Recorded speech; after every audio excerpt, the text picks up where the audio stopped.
কারণ হলো পৃথিবীর মানুষেরা রে, যাতে করে 24টা ঘন্টা তুমি মৃত্যুর জন্য প্রস্তুতি নিয়ে থাকতে পারো। 24 ঘন্টা মৃত্যুর জন্য যদি প্রস্তুত না নিয়ে থাকো, আজরাইলের গাড়ি যে কোনো সময় আসতে পারে, মালাকুল মউতের গাড়ি যে কোনো সময় আসতে পারে। আল্লাহর নবী, বিশ্ব নবী রাহমাতুল লিল আলামিন বলেন, ও আমার সাহাবীরা, আমার কাছে আমার জান কবজ করতে হলে মালাকুল মউতের অনুমতি লাগবে। এরপরেও আমি নবী বললাম, আমি নামাজ জানতে একবার ডান দিকে সালাম ফিরায়া বাম দিকে আবার সালাম ফিরাবো, আমি নবীজি এতটুকু গ্যারান্টি দিতে পারবো না, এতটুকু আমি নবী জানি না। আল্লাহ নবীর কাছে মালাকুল মউত যখন আসছিলেন, অনুমতি নেয় নাই, দরজার বাইরে থেকে এসে সালাম দিচ্ছে। সুবহানাল্লাহ বলেন। আসসালামু আলাইকা ইয়া রাসূলুল্লাহ, আসসালাতু ওয়াসসালামু আলাইকা ইয়া হাবিবাল্লাহ। আল্লাহর নবী বললেন, ফাতেমা রে, দরওয়াজা খুলে দাও। তাকায় দেখো দরওয়াজার বাইরে কে যেন আসছে, কে যেন বারবার ঘরের ভিতরে ঢোকার জন্য পারমিশন চাই। অত বড় এক লম্বা ঘটনা, সেই ঘটনা আমার বলা উদ্দেশ্য না, আমার শুধু এতটুকু বলা উদ্দেশ্য। আল্লাহর নবীর কাছে মালাকুল মউত আসলেন, আসার পরে বললেন, ইয়া রাসূলুল্লাহ, আপনার জান আমি কবজ করতে এসেছি। আল্লাহ তাআলা বলেছেন, আপনি যদি যেতে চান, আপনার হায়াত আপনার শেষ হবে, আপনার জান আমি কবজ করব। আর আপনি যদি থাকতে চান, আল্লাহ রাব্বুল আলামিন আপনার নেক হায়াত বাড়ায় দিবে। আল্লাহর নবী বললেন, হাত্তা ইয়াতিয়ানি জিবরাইল, জিবরাইল আসার পর্যন্ত তোমার সাথে আমার কোনো কথা হবে না। জিবরাইল যখন আসবে, অতঃপর জিবরাইলের সাথে পরামর্শ করে তোমাকে আমি বলবো। জিবরাইল আলাইহিস সালাম আসলেন, আসার পরে আল্লাহ নবীকে জিজ্ঞাসা করলেন, ইয়া রাসূলুল্লাহ, ইয়া হাবিবাল্লাহ, আপনি কান্দেন, আপনি কি বলতে চান? আল্লাহ নবী বললেন, জিবরাইল, আমি তো দুনিয়া থেকে চলে যাব। আমার আল্লাহ রাব্বুল আলামিন আমার আগেই বলেছিলেন, মা কানা আল্লাহু লিউআযিবাহুম ওয়া আনতা ফীহিম, আমি যতদিন পর্যন্ত বেঁচে থাকব, আমার উম্মতকে আল্লাহ রাব্বুল আলামিন আযাব দিবে না, গজব দিবে না। যদি আমি চলে যাওয়ার পরে আমার উম্মতকে আল্লাহ রাব্বুল আলামিন আযাব দেয়, গজব দেয়, আমি নবী সইতে পারবো না।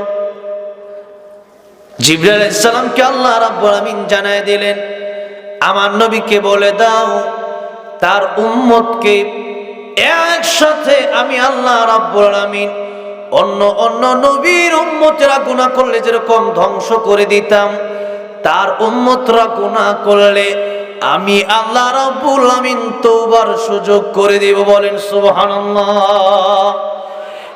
এক বছর আগে যদি কোন উম্মত, আমার নবীর কোন উম্মত যদি আমি আল্লাহর কাছে তওবা করে, আমি আল্লাহ রাব্বুল আমিন সেই উম্মতের গুনাহ মাফ করে দেব।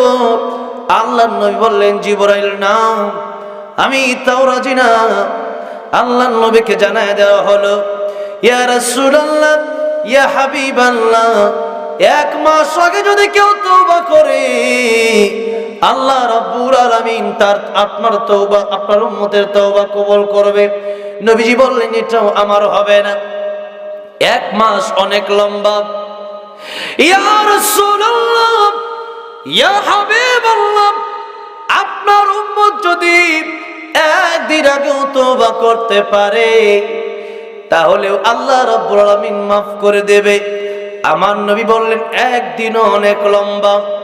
ইয়া রাসূলুল্লাহ, ইয়া হাবিবাল্লাহ, আল্লাহ রাব্বুল আলামিন জানায়া দিয়েছেন, আপনার উম্মত সারা জীবনও যদি গুনাহ করে আর মৃত্যুর আগ মুহূর্তে তওবা করতে পারে, আমার আল্লাহ রাব্বুল আলামিন ওই বান্দার জিন্দেগীর গুনাহগুলি মাফ করে দিবেন।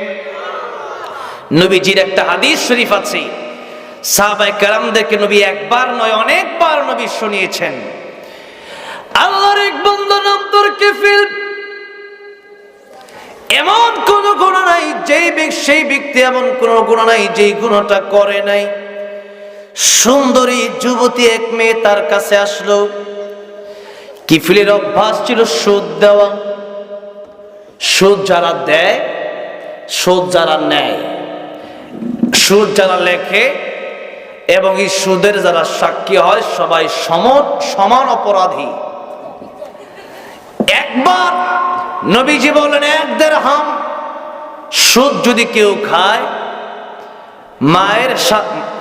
মাকে কেমন যেন সে নিজের মাকে নিজে বিবাহ করলো, নাউজুবিল্লাহ বলেন। সুদের নাম আপনি যদি লোন দিয়া চালান সেটাও সুদই হবে। সুদ যারা খায় তাদের মুখ থেকে আল্লাহ মিষ্টি কেড়ে নেয়, মিষ্টি আওয়াজ কেড়ে নেয়, তাদের ভাষা হয়ে যায় কর্কশ। নামাজ কবুল হয় না, রোজা কবুল হয় না, হজ কবুল হয় না, কোনো আমলই কবুল হয় না। এই জন্যে সুদ যারা খাবে কিয়ামতের ময়দানে কঠিন আযাবের জন্য আপনি অপেক্ষা করেন। এই জন্যে আমরা আমাদের বাংলাদেশের দিকে লক্ষ্য করলে দেখা যায়, আমার মনে হয় মাটির নিচে গেলেও সুদখোর পাওয়া যাবে। এত সুদ আমাদের দেশে বেড়েছে। অনেক সময় এই যে বিকাশ, তারপরে এর মতো আরো যত অ্যাপস আছে, এই অ্যাপসগুলোর ভিতরে অনেক সময় তারা ক্যাশব্যাক দেয়, সুদ হিসাবে ক্যাশব্যাক দেয়। আজকেও মনে হয় আমি ওই যে নগদের টাকা উঠাইলাম, টাকা উঠানোর 5 টাকা না কয় টাকা আমার দিয়েছে, এটা আমি আরেকজনকে দান করে দিছি, সবের নিয়ত ছাড়াই দান করে দিছি। এই জন্যে হারাম যদি আপনি খান, কোন ইবাদত আপনার কবুল হবে। আমার আগেও কিন্তু হুজুর বলছে এই কথাটা, আমি শুনছি আসার সময় হুজুর এই ওয়াজটা করছে। সেই ব্যক্তির কাছে যখন যুবতী আসলো, সুন্দরী যুবতী, কিফিলকে ডাক দিয়া বলল, কিফিলের বড় বিপদে পড়েছি, কিছু টাকা পয়সা তুমি কি আমারে দিতে পারো? কিফিল বলল, টাকা পয়সা আমি এমনি দেই না, হাজারে যদি এত টাকা বাড়ায় দাও তাহলে তোমারে দিতে পারি। মহিলা বলল, সুদ তোমার কাছ থেকে কেমনে নেব, আমি এত টাকা কেমনে বেশি দেব আবার? কিফিল বলল, টাকা যদি নিতে হয় তাহলে তুমি আমার সাথে জিনায় লিপ্ত হয়ে যাও, আমার সাথে জিনা করলেই তোমার আমি কিছু টাকা দেব। নবীজি বলেন, দারিদ্রতা মানুষকে অনেক সময় পাপের দিকে ঠেলে দেয়। অনেক সময় দরিদ্রতার কারণে মানুষ অনেক পাপ করে ফেলে, টাকা পয়সা নাই এই জন্য একটা গুনাহ করেই ফেলে। মহিলা চিন্তা করল, বিপদে যেহেতু পড়েছি, টাকা পয়সা তার কাছ থেকে নিয়ে নেই, জিনার অফারটা গ্রহণ করে নেই। মহিলা জিনার অফার গ্রহণ করে নিয়ে টাকা পয়সা নিয়ে গেল। সময় মতো কিফিল তার কাছে চলে গেল। মহিলা জিনার সময় যখন হয়ে গেল, দর দর করে চোখের পানি ছেড়ে দিয়া কান্দে। কিফিল জিজ্ঞাসা করলো, মহিলা রে, তুমি কান্দো কেন? তুমি তো নিজের ইচ্ছাই আমাকে আমার অফারটা গ্রহণ করেছো। মহিলা ডাক দিয়ে বলল, যুবক রে,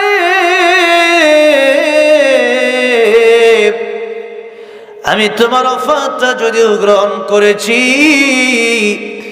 কিন্তু কিয়ামতের কঠিন ময়দানে আমার আল্লাহর কাছে আমি কি জবাব দেব, এই ভয় আমি কাঁদতেছি। কিফিল চিন্তা করলো, জিনা করে নাই, জিনার আগে যদি তার মনে এত ভয় হয়, আমি জীবনে এমন কোন গুনাহ নাই যেই গুনাহ আমি করি নাই। সুতরাং এই মহিলা আমার চাইতে কোটি গুণে ভালো। তার মনের ভিতরে আল্লাহর ভয় জাগ্রত হলো।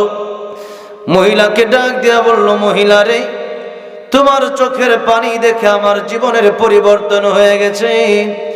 যাও যে টাকা পয়সা আমি দিয়েছিলাম ওই টাকা পয়সা আমি এমনিতেই তোমারে দিয়ে দিলাম, ওই টাকা পয়সা আমার লাগবে না।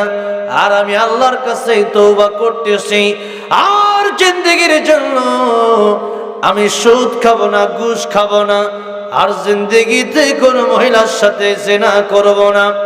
এই যে তওবা করলাম, হাদিস শরীফের ভিতরে আসছে ওই রাতে লোকটার ইন্তেকাল হয়ে গেল।